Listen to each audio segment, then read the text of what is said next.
परम पूज्य मालिक को कोटि कोटि प्रणाम। सभी अभ्यासी भाई बहनों को नमस्कार। डायरी लेखन का महत्व पार्ट 3। चारी जी की खट्टी मीठी बातें। चारी जी कहते हैं बेड बना दिए, जो कुछ आप चाहते हैं बना दिया तो वह बढ़ई है। नहीं नहीं साहब, हम तो पढ़े लिखे बढ़ई के पास जाएंगे। हम पूछेंगे कि पढ़ा लिखा बढ़ई क्यों होता है? वह तो 20 रुपए का क्लर्क बनता है। बढ़ई रोज़ 200 रुपए कमाता है।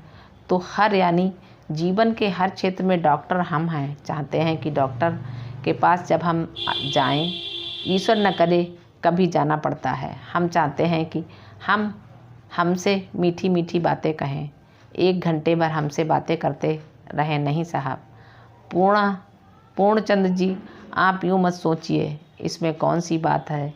ये तो कोई बाजारी बात नहीं है। उनके तो और मरीज बैठे हैं बाहर चिकित्सालय में, उतना ही समय दे सकते हैं जितना आवश्यक है। ये कैसे आदमी हैं? लोग कहते हैं अच्छे डॉक्टर हैं, लेकिन बकवास करता है। 2 मिनट भी नहीं दिए हमें उन्होंने। आप उनके पास इलाज करवाने के लिए जाते हैं या बकवास करने के लिए जाते हैं, तो हम ये नहीं सोचते। हम तो बाहर के रूप से, बाहर के गुणों से हम लोगों को तौलने लगते हैं। कोई ठीक से हजामत करके आता है, अच्छे कपड़े पहन कर आता है, बाद में धोखेबाज निकलता है। हम कहते हैं साहब, हम तो उनके चेहरे से, उनके लिहाज से धोखा खा गए। फिर भी हम सीखते नहीं हैं कि बाहर कौवा रूप मत देखो। जो मास्टर का मतलब क्या है? जो आपको भी एक मालिक बना सकता है, दक्षता दे सकता है। कौन सी मास्टरी? आध्यात्मिक मास्टरी नहीं साहब, हम तो बढ़ई हैं और हमने सोचा हमें मास्टर बढ़ई वो बना देंगे। जब भी वो मास्टर बनाते हैं, उन्होंने कभी नहीं कहा है कि हम मास्टर बढ़ई बनाते हैं या मास्टर डॉक्टर बनाते हैं या कोई मास्टर बनाते हैं। मास्टर बनाते हैं, मास्टरी देते हैं। किस पर? अपने पर। तो इसीलिए बाबूजी महाराज के सामने भी गलतियां हुई, लाला जी महाराज के सामने भी ये गलती हुई कि वो भी छोटे कद के थे और जैसे स्वामी विवेकानंद मछली खाते थे, कभी हुक्का पीते थे। ब्राह्मण लोगों ने उनकी भी निंदा की थी कि कैसे ये संत बन गया जो मछली खाता है। अब किसको मालूम ईश्वर मछली नहीं खाता हो? क्यों उन्होंने पैदा किया है? कुछ तो काम के लिए होगा। हो सकता है कि ईश्वर भी कभी कभी उसको पकाकर खा लेते हैं। अरे किसको मालूम? जब तक हमने ईश्वर को नहीं देखा, हमें क्या मालूम कि वह क्या खाता है, क्या नहीं खाता है। तो ऐसी छोटी छोटी बातों से हम अपने को धोखा देते रहते हैं और कहते हैं ये भाई जैसे IAS अधिकारी बाबूजी के पास चले जाते थे। कभी साहब हम एक प्रश्न पूछें, हाँ भाई पूछो, लेकिन देखो आप तो बड़े अफसर हैं, पढ़े लिखे हैं, हम तो भाई बेवकूफ़ हैं। तो वह समझ जाते कि जब वो खुद कहते हैं बेवकूफ़ हैं तो बेवकूफ़ होंगे ही। हंसते हैं। नहीं साहब, दूसरा अफसर कभी मिल जाए तो हम आ जाएंगे आपके पास, तो आप जाएंगे। हाँ नहीं, देखिए आपके सामने बहुत लोग बैठे हैं और हम तो प्रश्न कभी भी पूछ सकते हैं, नहीं तो आपके लिए चिट्ठी भी दे सकते हैं। और वहाँ से दौड़ जाते हैं। जब आप अपने को कोई बेवकूफ़ कहता ही है, तो कोई फिर उसके सामने कैसे बैठेगा? अरे आप अपने को IAS कहिए, वह सामने बैठने को तैयार नहीं है, क्योंकि वह आपसे 1 साल सीनियर है। बेवकूफ़ के सामने कैसे बैठेगा? तो कभी कभी बाबूजी लोगों को टाल देते थे। ब्राह्मण के सामने थूका, किसी और के सामने खर्राटे लिए, किसी और के सामने रात को चिल्लाने लगे और उसको भगा दिया। उन्होंने मुंह खोल के किसी से नहीं कहा कि आप चले जाओ, लेकिन कई तरीके वो इस्तेमाल करते थे। जब किसी को नहीं आना था, उनको रोकने के तरीके उनके पास थे। और अब आप उस धोखे में आ जाएंगे। हम भी सोचेंगे कि ये तो केवल इंसान है, 5 फुट 2 इंच का दाढ़ी है और नकली दांत हैं इनके, और अंग्रेजी नहीं बोल पाते हैं, हिंदी उससे भी कम। और क्या कहें, और क्या है?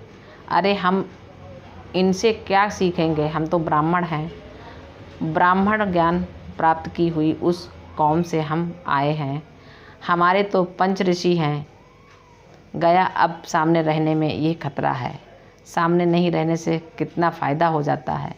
पहले तो हम उनके बर्ताव से सीख नहीं पाते हैं, केवल उससे सीख पाते हैं जो उन्होंने लिखा है।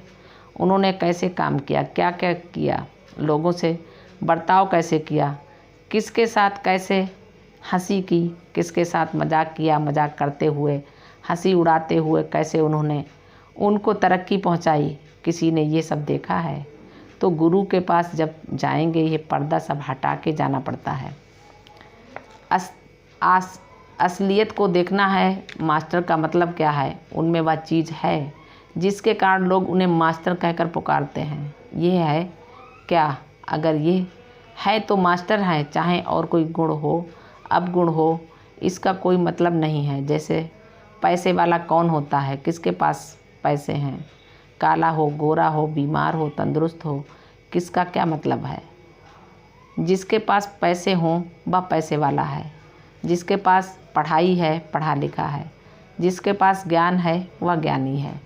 जैसे वह अष्टवक्र की कहानी है, आप लोग तो सब जानते ही हैं।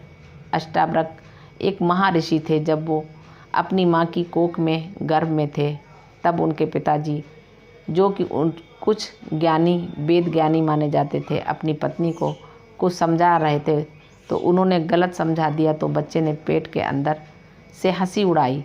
तो बाप ने सोचा, कमबख्त, तुझे पेट में होते हुए इतना घमंड है कि हमारे ये स्पष्टीकरण की तुम आलोचना कर रहे हो, हंसी उड़ा रहे हो।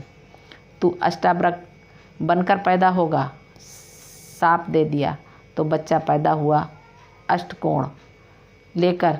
वहाँ का राजा बड़ा क्रूर राजा था। उनके यहाँ महल में एक पंडित थे जिसके साथ तर्कवाद करना पड़ता था। जो भी हार गया उसको नदी में फेंक कर डुबो देते थे। वो शर्त थी। तो अष्टावक्र के पिताजी उसमें आ गए, उस लालच में कि उसको हराकर हम क्यों न कोट पंडित बन जाएं। ये भी गए, सामना नहीं कर पाए, उनको भी डुबोया गया। ये लड़का बढ़ते बढ़ते 18-19 साल का हुआ। उसने सोचा, हमारे पिताजी को इन्होंने मार डाला, हम क्यों ना उनका मुकाबला करें। चले गए महल में, द्वार पर उनको रोक दिया। रुको, आप कौन हैं? नहीं, हम राजा जनक से मिलना चाहते हैं। क्या करेंगे आप वहाँ? कोट पंडित से हम भी मुकाबला करना चाहते हैं। तो महाराज को कहा गया। महाराज स्वयं आए, क्योंकि उस ज़माने में पंडितों का वे बहुत आदर से दरवाजे पर आकर स्वागत करते थे, पाँव धोते थे, सब कुछ करते थे। आज तो पंडित का कोई कुछ नहीं है। आदर के साथ ले गए। अब जैसे ले गए, अंदर कोट पंडित तो बैठा था। अष्टावक्र को देखते ही खूब हंसे, हा। तो फिर अष्टावक्र ने नज़र उठा के देखा, वो भी हंसने लगे। खैर, वहाँ तो राजा ने कुछ पूछा नहीं, उनको बहुत आदर से एक आसन पर बैठाया। आप स्वयं अपने सिंहासन पर बैठे। फिर उन्होंने कहा, महाराज एक प्रश्न हम पूछ सकते हैं? उन्होंने कहा, हाँ पूछो। वह 18 साल का लड़का था। राजा ने कहा, जब आपने यहाँ प्रवेश किया, हमारे कोट पंडित जो हैं वे हंसे और फिर उनका चेहरा देखकर आप भी हंसने लगे, तो इसका मतलब क्या है? उन्होंने कहा, पहले प्रश्न का जवाब तो बहुत आसान है। उन्होंने देखा, हमारे शरीर को अष्टकोण है, देखने में बहुत ही, हम क्या कहें, बहुत ही नफ़रत पैदा होती है उसको देखकर। वे हंसे होंगे कि ये कमबख्त हमारे सामने क्या लड़ाई कर सकता है, कैसे मुकाबला कर सकता है। और महाराज आप फिर उनकी ओर देखकर क्यों हंसे? नहीं, ये न बताएं तो उचित होगा। नहीं बताइए, हम जानना चाहते हैं। आप बुरा तो नहीं मानेंगे? जैसे बाबूजी कहा करते थे, बुरा तो नहीं मानेंगे? नहीं साहब, हम कैसे बुरा माने साहब। हम इसलिए हंसे थे कि जो ऐसे बेवकूफ़ को रखता है अपने कोट पंडित के स्थान पर, वह कैसा बेवकूफ़ है। तो बाहर के रूप से किसी को आप तौलने की कोशिश मत करो। इसमें एक विनम्रता पैदा होती है कि साहब, जब तक हम असलियत नहीं समझेंगे, हम कैसे इसको बताएं कि क्या है। और ऋषि मुनियों में भी ये गलतियां हुई हैं, आप तो जानते ही हैं। भागवत में एक कहानी है कि जब कृष्ण भगवान ने ऋषियों से कहा था कि हम 12 बजे रात को आपकी दावत पर आएंगे, सब तैयार, खाना वाना सब तैयार, बहुत आचार नियम के साथ पक्का हुआ। ठीक 12 बजे एक सूअर घुस आया और लोग उसको लाठी मारने लगे। सूअर तो भाई बुरी चीज़ है, वो तो घर के अंदर आना ही नहीं चाहिए। क्यों ही उन्होंने लाठी मारी, उस पर हर एक की लाठी पर लाठी की मार लगी। तब तक तो सूअर भाग गया। फिर लोगों ने समझा कि कृष्ण भगवान मेहमान बनकर सूअर का रूप धारण करके आए थे। जो ऋषि मुनि खुद अपना इतना तपोबल होते हुए भी, ज्ञान इतना होते हुए भी परमात्मा को नहीं समझ पाते थे, हम केवल इंसान एक गुरु को क्या समझ पाएंगे। आंतरिक दृष्टि हम में है कि हम देखें उनके अंदर क्या है। बाबूजी महाराज ने तो स्पष्ट कहा है कि बहुत लोग हमें देखने आते हैं पर अभी तक कोई नहीं देख पाया, और हम तो कहेंगे कोई देख भी नहीं सकता है। कितना भी बड़ा क्यों न हो, यहाँ आज मौजूद हो या पहले मौजूद हुआ हो या आगे भविष्य में आने वाले हों, क्योंकि जो बनाता है उसका बना हुआ उसका तोल नहीं लगा सकता। जो निचले स्तर पर हैं वह अपने से ऊपर के स्तर वालों को ना सिखा सकता है ना ही जान सकता है। जब तक आप उसी स्तर पर नहीं पहुंचेंगे आप उसका अंदाज़ा नहीं लगा सकते।